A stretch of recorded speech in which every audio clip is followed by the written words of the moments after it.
할렐루야, 우리 친구들, 오늘도 이 시간 이렇게 나와줘서 함께 예배함에 너무너무 환영하고 축복합니다.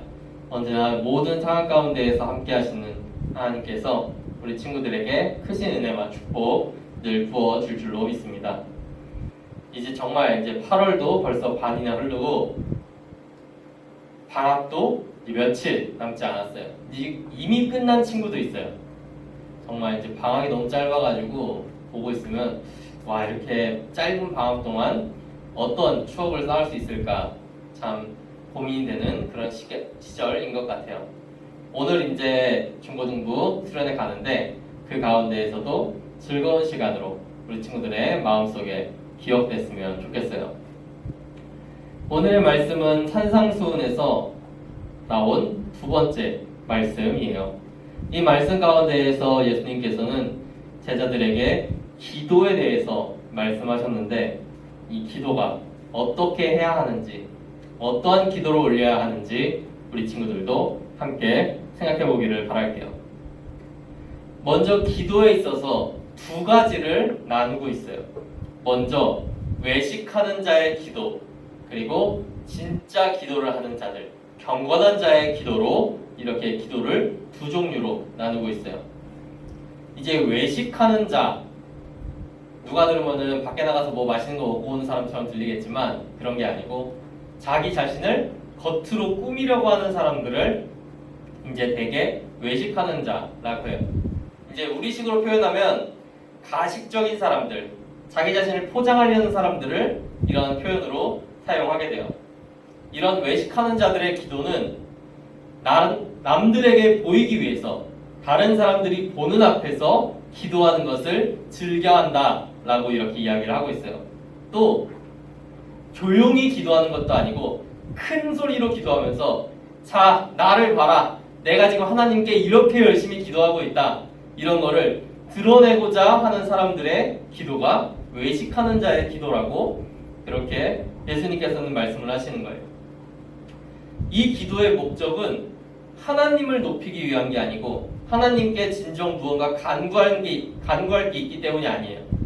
자기 자신, 기도하고 있는 그가 내가 이렇게 신실한 사람이다 라는 걸 다른 사람들한테 보이고 자기 자신을 높이기 위한 기도, 이것이 바로 외식하는 자들의 기도인 거예요.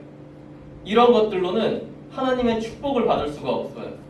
그래서 하나님께서도 말씀하시기를 그들이 이미 복을 받았다, 자기 상을 이미 받았다 라고 이야기를 하는 거예요. 그들은 스스로 높아지고 싶어 해서 이런 기도를 올려드리고 그 상황 가운데에서 잠시 높임을 받은 것, 그것으로 그들의 모든 상급은 끝난 거예요. 거기서 하나님의 능력이 일어나거나 하나님의 놀라운 기도의 응답은 일어나지가 않게 되는 거죠. 그럼 경건한 자의 기도는 과연 어떨까? 그들은 골방에 홀로 문을 닫고 조용히 기도하는 자들이라고 기록되어 있어요. 즉, 다른 사람들한테 보이는 것이 아니라 오직 하나님과만 소통을 하는 거죠. 우리 친구들에게 이제 애인이 있는 친구도 있을 거고 없는 친구들도 있을 거예요. 친구들한테 애인이 있는데 그 사람이 우리 친구들하고 이야기하지 않고 주변 사람들하고만 이야기하는 걸 좋아하고 그런다면은 좀 섭섭하지 않을까요? 이게 나랑 이게 재밌게 놀았으면 좋겠는데 꼭 나랑 얘기하려고 그러면은 주변에서 친구들이 불러. 그래서 걔랑 막 한참 얘기할. 계속 그렇게 되면은 마음에 섭섭함이 있을 것 같아요. 하나님께서도 그런 마음이 있기 때문에 우리와 1대1로 대화하기를 원하는 거예요. 기도할 때 주변에 있는 사람들, 이런 것들을 신경 쓰는 것이 아니라 우리가 기도할 때는 온전히 나와 하나님 둘이서만 대화하기를 하나님께서는 원하시는 거예요. 그래서 남들에게 보일 필요 없이 골방에서 홀로 조용히 기도하라고 그렇게 말씀을 하시는 거예요. 그렇게 기도하는 사람들에게 그 기도 안에서 응답이 일어나게 되는 거예요. 하나님과 소통하는 기도가 응답이 있는 기도예요. 다른 사람들한테 보이는 기도, 어수선한 가운데에서 내 마음도 어수선한 상태에서 드리는 기도는 하나님께도 온전히 전달될 수가 없는 거예요. 그럼 우리는 어떤 기도를 해야 될까요? 외식하는 자의 기도를 해야겠어요? 경건한 자의 기도, 이런 응답받는 기도를 하는 그런 우리 친구들 되기를 바랄게요. 그 다음으로 예수님께서는 너희는 이렇게 기도하라 라고 이야기하고 그 뒤에 쭉 9절부터 13절까지 기도의 방법에 대해서 어떤 기도를 해야 되는지 우리에게 알려주시고 계세요. 9절부터 13절까지의 말씀을 보면 하늘에 계신 우리 아버지여 이름이 거룩히 여김을 받으시오며 나라가 임하시오며 뜻이 하늘에서 이루어진 것 같이 땅에서도 이루어지이다.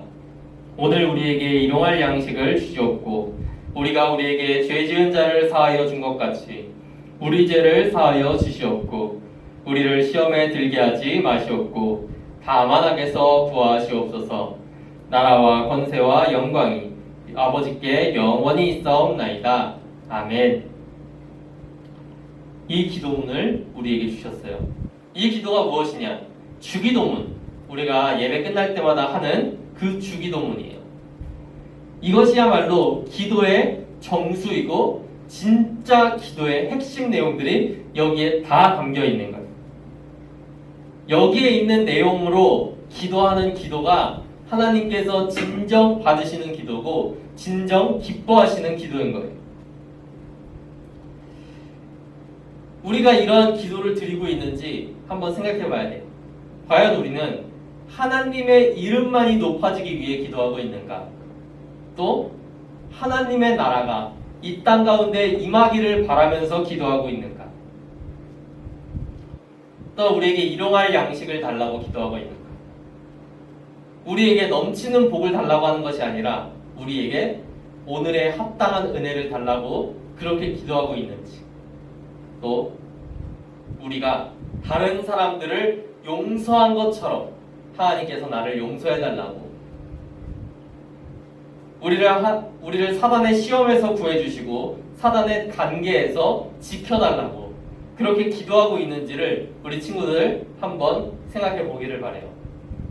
우리가 기도할 때 맨날 하나님 이거 주세요, 하나님 저거 주세요, 하나님 저 잘되게 해주세요, 하나님 저 시험에서 좋은 성적 받게 해주세요, 이것만이 기도가 아닌 거예요.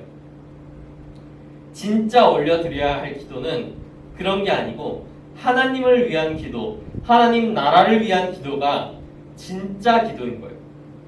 그런 기도를 드리는 사람에게 하나님께서는 축복을 주시는 거예요. 이 기도가 이루어짐과 동시에 거기에서 하나님의 축복이 딸려오는 거예요. 우리가 이 땅에서 잘 되는 게 하나님께서 주시는 축복의 전부가 아니에요. 하나님의 나라가 이루어지는 가운데에, 하나님께서 이 땅 가운데에 임하는 가운데에 우리한테 그런 복도 플러스 알파로 주는 거예요. 간단히 말해서 우리에게 본 구성이 있으면 거기는 같이 따라오는 사은품 같은 거인 거예요. 근데 우리가 그 사은품 갖자고 이 본 상품을 버린다면 얼마나 바보 같은 짓이고 손해되는 짓이겠어요. 사은품으로 오는 건 얼마 되지도 않아요. 그건 진짜가 아닌 거예요. 우리가 얻어야 되는 건 정말 필요한 것, 정말 가치 있는 하나님의 은혜인 거죠. 그것을 구할 때 하나님께서는 우리 모두를 축복해 주시고 언제나 하나님의 은혜 안에서 살아갈 수 있게 그렇게 해 주실 거예요. 그러므로 우리 친구들도 이런 진짜 기도를 드리는 친구들이 되기를 바라요.